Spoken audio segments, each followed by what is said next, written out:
Good morning, students.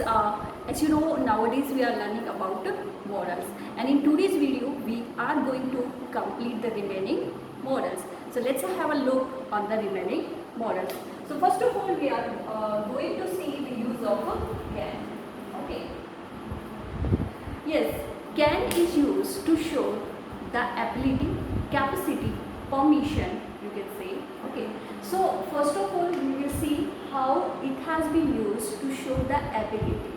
Okay, ability means तुम क्या काम कर सकते हो, ठीक है, तुम्हारे अंदर क्या काम करने की योग्यता है. Okay, like I can speak English, I can swim, I can cook. Okay, I can go in dark alone.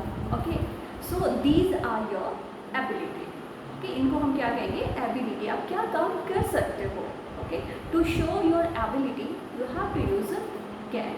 Next is capacity. ठीक है, क्या काम करने की कैपेसिटी है तुम्हें, क्या काम करने की क्षमता तुम रखते हो.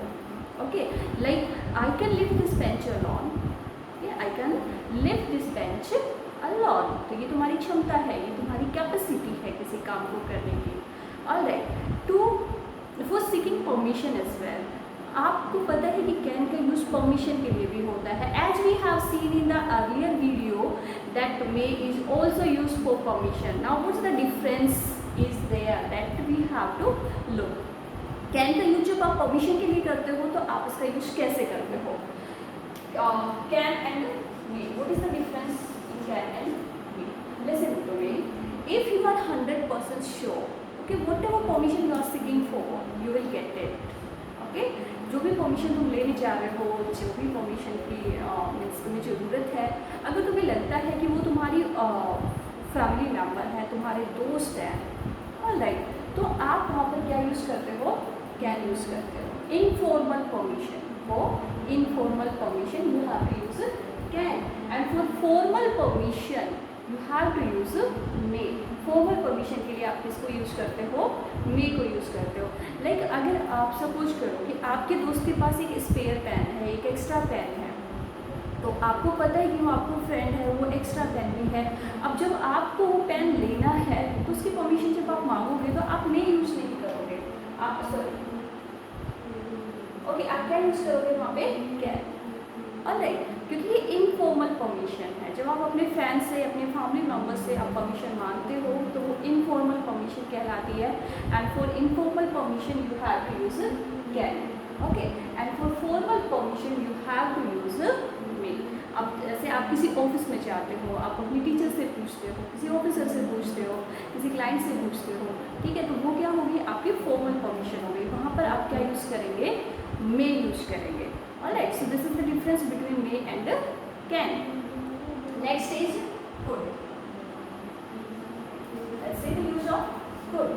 How to use could in sentence. Yes, listen. As you know, could is past of can. Can का past क्या होता है, could होता है. Alright, as you know this already. So अगर हमें प्रेजेंट में यूज करना है तो हम कैन यूज करेंगे. And if we have to use the same thing in past then we have to use could. Like I could run very fast when I was young. Okay, तो ये जो हमारी ability है, ये जो हमारी capacity है, वो कब की थी, पास्ट की थी. To express past ability and capacity you need to use could there in the sentence. Alright, next use of could is for polite request. Polite request के लिए हमने देखा था कि हम वुड का यूज भी करते हैं and we can use could as well. Either you can use would और could for polite request. Polite request के लिए आप दोनों में से कुछ भी यूज कर सकते हो. Alright, could you bring me a glass of water please. Okay, could you do me a favour please. So ये आपकी क्या है, एक पोलाइट रिक्वेस्ट आप किसी से कर रहे हो, for that you can use could. Okay, and for certain possibility in the past. ठीक है, कुछ पॉसिबिलिटी हो सकती है पास्ट की, कुछ सर्टेन पॉसिबिलिटी है, उसके लिए भी आप कुड का यूज कर सकते हो. Okay, like we could buy a bungalow if only we had money. Okay, तो कंडीशन क्या है, जो सर्टेन पॉसिबिलिटी है वो क्या है, मतलब कंडीशन थी कि अगर हमारे पास मनी होती तो हम बंगलो खरीद सकते थे. ये कंप्लीट होती जब वो कंडीशन कंप्लीट होगी. Okay, so for this also you can use again you have to see can is used to show ability, capacity, permission. Alright, next is could is used as a past. Okay, means past of can. If you want to express your ability, capacity in the past, then you have to use could. And if there is a polite request in the sentence, if the speaker wants to express the polite request, then also you can use could. And the next one is to express certain possibility, also you can use could there. So that was the use of can and could. Next, this is extremely important, just to have a look on it. Students often get confused here how to use these three modals. Okay, what's the difference among them? You need to understand this. It is followed by two imperative. First is must, second is should and ought to. Okay, आप इसको should नहीं बोलेंगे, should नहीं है, should है, should. Okay, share sound है यहाँ पे. Okay, so let's see the use of must first. Must means compulsory, compulsion और necessity.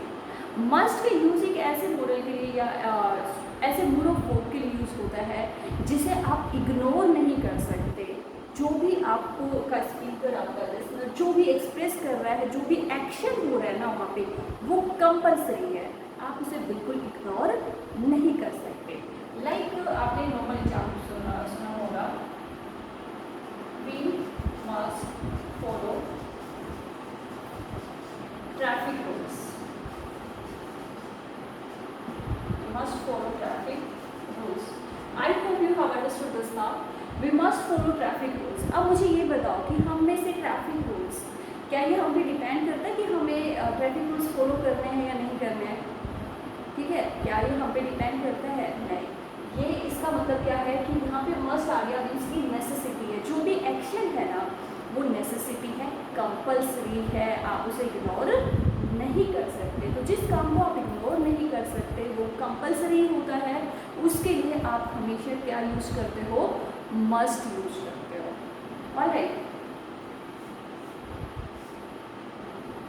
Like we must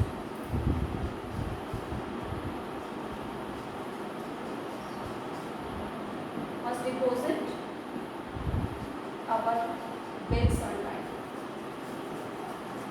Must deposit our bills on time. Alright, now you see this example. We must deposit our bills on time. Can we ignore it? क्या हम पे depend करता है कि हम bills को पे करना चाहते हैं, नहीं करना चाहते हैं? ये क्या हो गया? कंपल्सरी हो गया, नेसेसिटी हो गई ना, हम इसे इग्नोर नहीं कर सकते. इसलिए हम यहाँ पे क्या लगाएंगे? Must. Like you must deposit your school fee. Alright, तो आपको आप यहाँ पे हमारी मनमर्जी नहीं चलेगी कि नहीं जमा कराएंगे तो भी काम चल जाएगा, ऐसा नहीं हो सकता. Okay, it's a compulsion, it's a necessity. To express necessity and compulsion you have to use must there. Next use of must is strong possibility. जो एक ऐसी पॉसिबिलिटी जो 100% वो ही होने वाला है, श्योर है वो. ठीक है, वो कभी भी मीन्स नेगेटिव में नहीं जाएगा. 100% श्योर जो पॉसिबिलिटी होती है उसे दिखाने के लिए भी आप मस्ट का यूज करते हो. Like he must be tired after 3 hours walking. He must be tired after 3 hours walking. अब देखो ये अंडरस्टूड है कि 3 hours अगर कोई भी वॉक करेगा, चलेगा, तो डेफिनेटली वो थक जाएगा. ठीक है, तो यहाँ पे जो टायर्डनेस की जो पॉसिबिलिटी है वो कितनी है? 100% श्योर है. ओके, सो अगर तुम फास्ट करते हो, 2 दिन तक फास्ट करते हो कंटिन्यूसली, तो तुम कैसे होगे? भूखे रहोगे ना. Okay, you must be hungry after keeping 2 days fast. So जब आप श्योर होते हो कि नहीं इसके बाद ऐसा ही होना है, उसके कंसिक्वेंसेस, उसके रिजल्ट ऐसे ही होने हैं, तो आप इसका यूज करते हैं, मस्ट का यूज करते हैं. So that was the use of must. Compulsory और necessity that can't be ignored. Next is should. Should का मीन्स होता है it is use to give an advice और सजेशन। ये आपके लिए एक एडवाइस होती है और एक सजेशन होता है। इसमें ये कंपल्शन नहीं होता, ये नेसेसिटी नहीं होती है कि ये आपको करना ही है। Alright, look at example.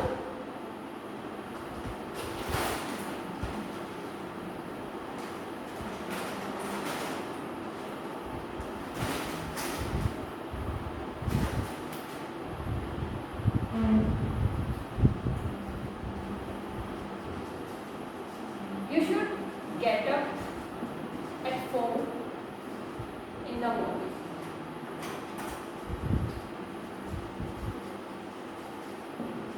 You should get up at 4 in the morning.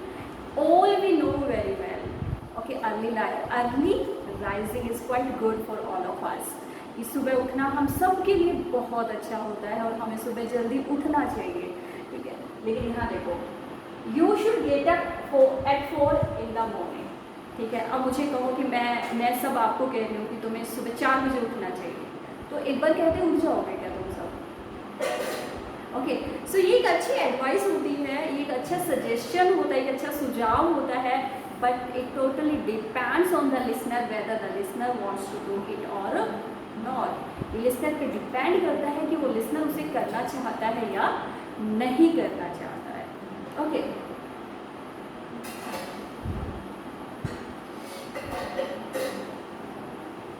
मैं कहूँ you should go for morning walk every day.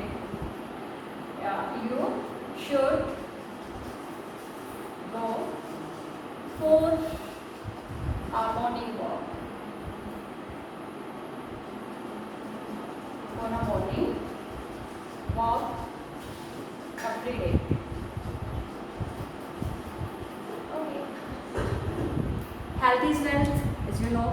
Okay, तो अगर मैंने आपको ये कहा you should go for a morning walk every day, ठीक है, तो आप में से जिनको हेल्थ की इम्पोर्टेंस पता है वो तो डेफिनेटली जाएंगे, जिनको नहीं पता है, जो लेजी है वो नहीं जाएंगे, ठीक है। But it depends on the listener only whether the listener wants to follow it और not.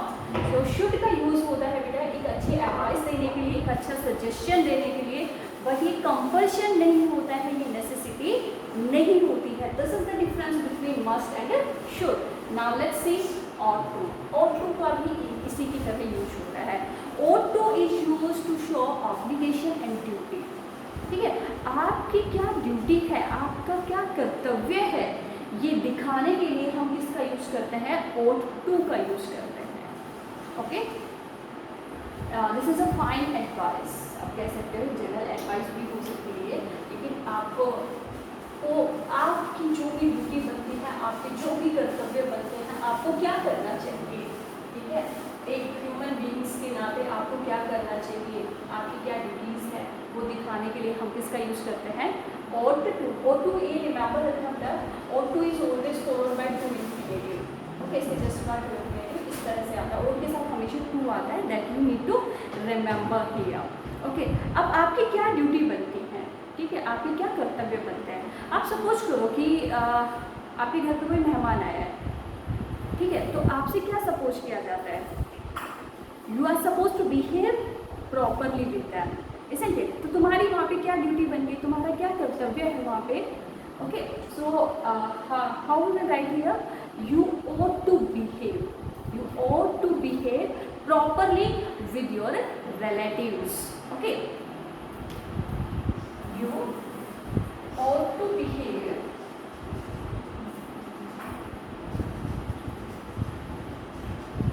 properly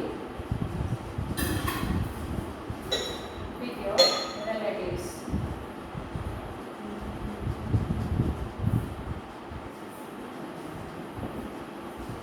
Alright, now you can see the difference here।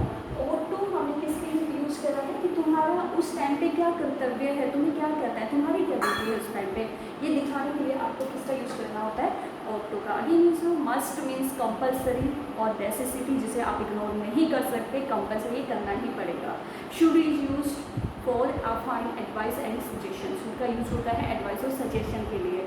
Okay, it depends, totally depends on the listener whether the listener wants to follow it और not. ought to is used to show the obligation or duty। Okay. और to का use आप obligation और duty, जो भी आपकी duty, जो भी आपका कर्तव्य है उसको दिखाने के लिए करते हो। Alright,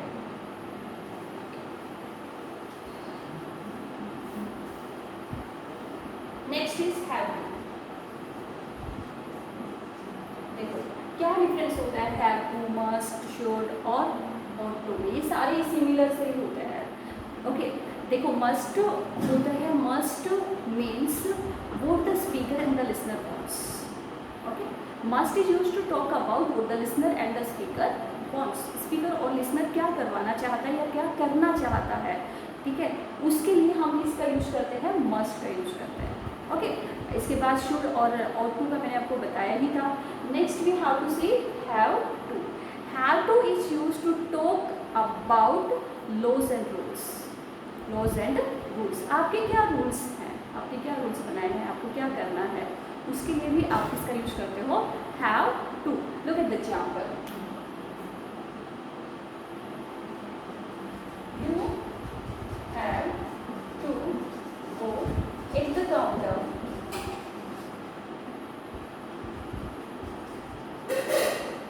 to pay the bills,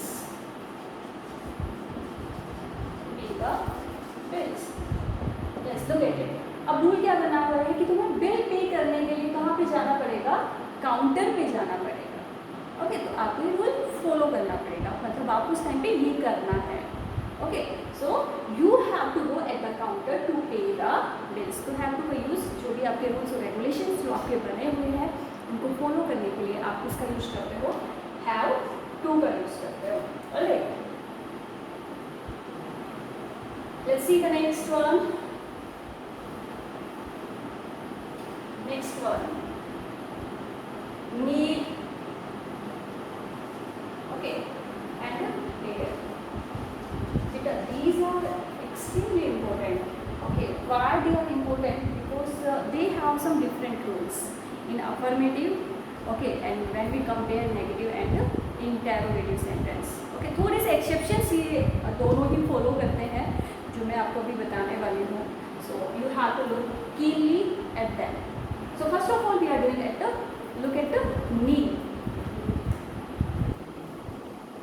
Okay, need आपको ये दिखाता है कि स्पीकर और लिसनर को क्या करने की जरूरत है, ठीक है। अभी जो भी सिचुएशन है उस सिचुएशन को देखते हुए आपको क्या करने की आवश्यकता है, आपको क्या करने की जरूरत है, ये दिखाता है need.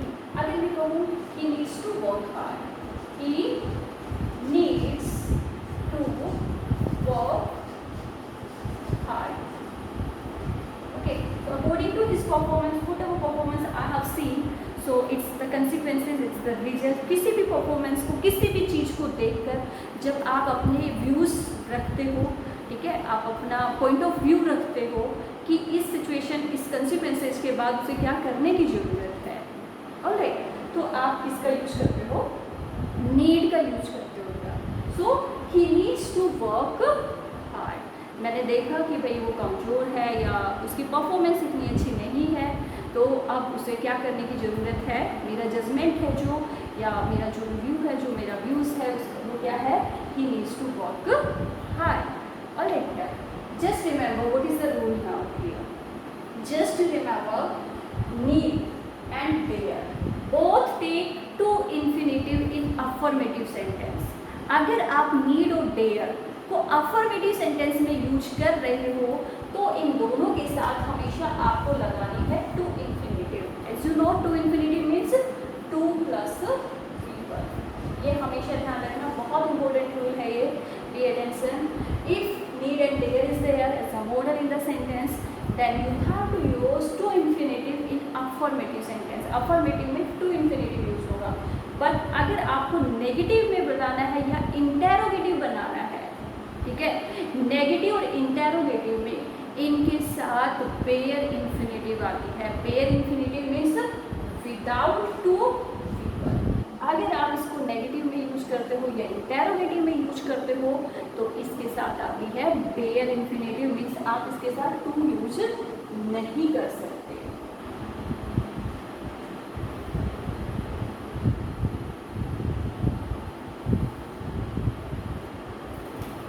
Like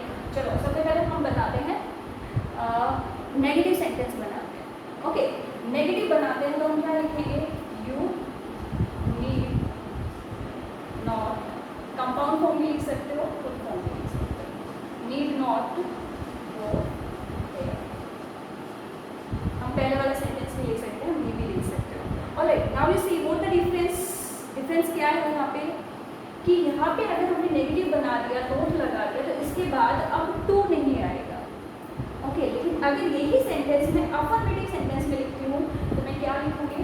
what we have write here, you need to go there. Do you notice the difference? Okay, you need to go there, इसके जस्ट बाद हमने टू लगाया है क्योंकि ये अफर्मेटिव सेंटेंस है। अफर्मेटिव में आपको टू इन्फिनेटिव यूज करनी है, लेकिन जब नोट आ जाता है तो आपको टू को हटा देना है। We can't use to in negative sentence. तो और नेगेटिव सेंटेंस में हमने बेयर इन्फिनेटिव यूज करी है। इसी तरह से जब आप इसका इंटेरोगेटिव बनाओगे तो इंटेरोगेटिव में भी आप बेयर इन्फिनेटिव यूज करोगे, आप टू यूज नहीं कर सकते। Would we have to write here, need you go there, need you go there and question mark. As you know, we can form questions as well with the modals, as modals are auxiliary verbs. आपको पता होना चाहिए कि auxiliary verbs हैं ये, अगर हम इनको सबसे पहले ले आते हैं, स्टार्टिंग में ले आते हैं, तो ये questions बनाती हैं। Okay, you can put the modals at the beginning of the sentence to form a question. Okay, interrogative sentence. बस मेरा कंसर्न यही है, आपको यही ध्यान रखना है कि need takes to infinitive, need or bear both takes to infinitive in affirmative sentence, but bear infinitive in negative and interrogative sentence. Okay. Next was bear. अब हमारा क्या करने वाले हैं हम? bear को देखने वाले हैं। bear means grace, साहस, कुछ भी काम करने का साहस। ओके, उसके लिए हम क्या यूज करते हैं? dare यूज करते हैं। Like I like it from here, I dare to go in front of him.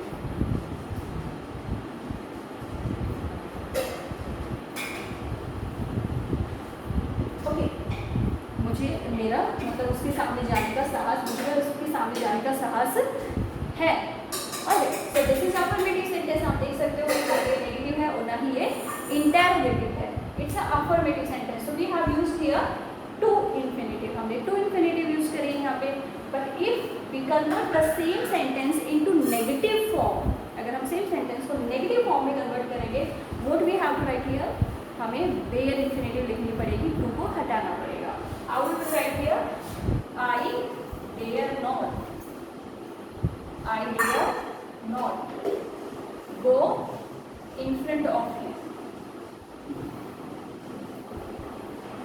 In front of him.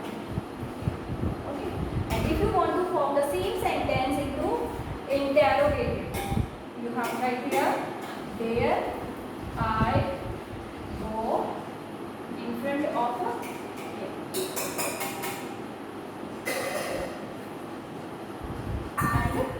Question mark.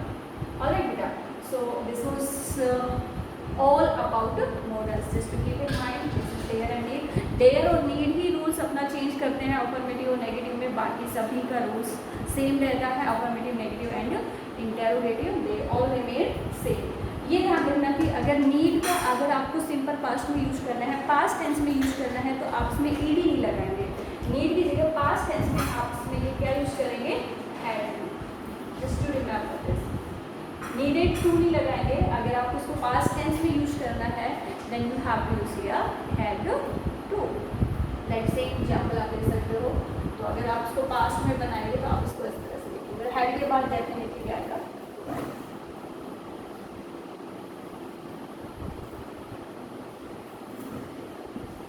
he had to go to itself।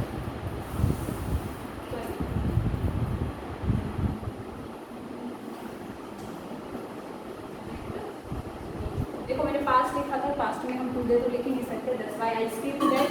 So see had to go with, तो ये past tense बन गया है और past tense ही define होता है।